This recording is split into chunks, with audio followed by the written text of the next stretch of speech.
지난 2022년 4월 9일 일본의 한 신문에 실린 기사는 올해 일본 경제에 대해 매우 충격적인 소식을 전했습니다. 일본 최대의 경제신문이자 4대 일간지 중 하나인 일본 경제신문에서 올해 일본이 경상수지 적자를 기록할 것이라고 전망한 겁니다. 일본 경제는 1990년대 버블 붕괴를 겪으며 극도의 경기 침체에 빠졌고 2000년대 들어 세계 시장을 주름잡던 일본의 전자기업 조선소가 경쟁력을 상실했습니다. 게다가 2011년 동일본 대지진 피해까지 입었지만 그래도 무역수지 흑자를 유지했는데요. 일본 경제신문에 따르면 일본은 1980년 이후 단 한 번도 경상수지 적자를 기록한 적이 없습니다.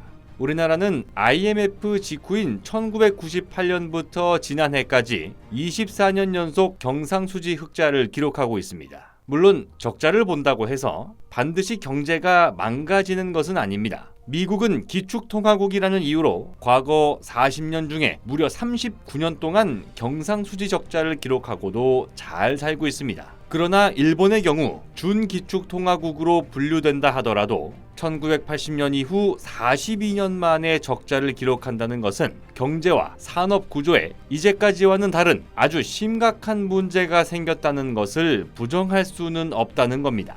일본 경제가 무너지고 있다는 것은 이번에 처음 나온 이야기가 아닙니다. 올해 1월까지 6개월 연속 무역 적자를 기록했을 뿐만 아니라 1월 적자폭은 8년 만에 최대치를 기록하기도 했습니다. 한국은 2022년 2월 흑자를 거두며 에너지 가격 급등으로 인한 적자 국면에서 단 2개월 만에 탈출하는 데 성공한 반면 일본은 흑자 전환에 6개월이라는 시간이 소요됐는데요. 일본은 세계 2위의 액화천연가스 수입 국가고 한국은 그 뒤를 이어 3위입니다.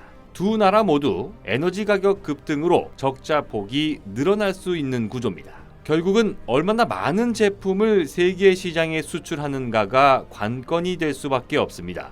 그러나 한국의 대표 수출품인 반도체, 자동차, 석유 제품, 선박, 전자 제품은 30년 전까지만 하더라도 일본이 세계 시장을 주름잡고 있던 품목들입니다. 다시 말해 대한민국 경제가 성장하고 수출 규모가 확대된 만큼 일본 기업들의 세계 시장 점유율이 하락한 겁니다. 1956년 발간된 일본 경제백서에는 이제 전후가 아니다라는 유명한 문장이 나옵니다. 제2차 세계대전 패망으로 2개의 원자폭탄을 맞고 초토화됐던 일본이 10년 만에 전쟁의 피해를 딛고 일어나 본격적으로 성장하는 시발점이 됐습니다. 일본은 그때부터 1970년 이전까지 연평균 10%대의 GDP 성장률을 기록하며 고도 성장기에 접어듭니다. 한국은 그 뒤를 이어 1970년대 연평균 10.52%의 초고속 경제 성장을 기록했습니다. 일본 경제와 한국 경제의 전성기는 약 10년가량 격차를 두고 있었는데요. 승승장구하던 일본 경제가 정체기를 지나 사상 초유의 거품 붕괴를 맞기 시작한 것은 1990년입니다.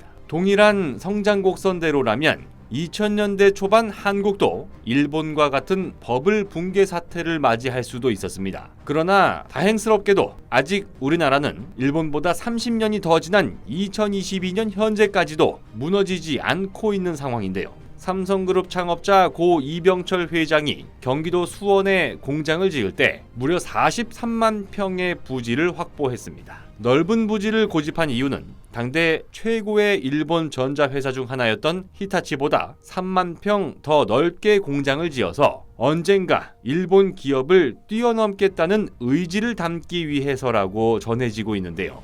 일본으로부터 배울 것은 배우되 언젠가 일본을 넘어서겠다는 한국의 의지 덕분에 전자제품뿐만 아니라 반도체, 디스플레이, 조선업 등에서 우리나라는 일본을 추월했습니다. 한국보다 앞서 경제 위기를 맞이했던 일본을 바라보고 분석하며 반면 교사로 삼아 위험을 최대한 피하고 더 큰 기회를 얻을 수 있었던 겁니다. 곧 새로운 내용으로 다시 찾아뵙겠습니다. 좋아요 버튼과 구독 버튼을 눌러주시면 더 좋은 내용으로 보답하겠습니다. 감사합니다.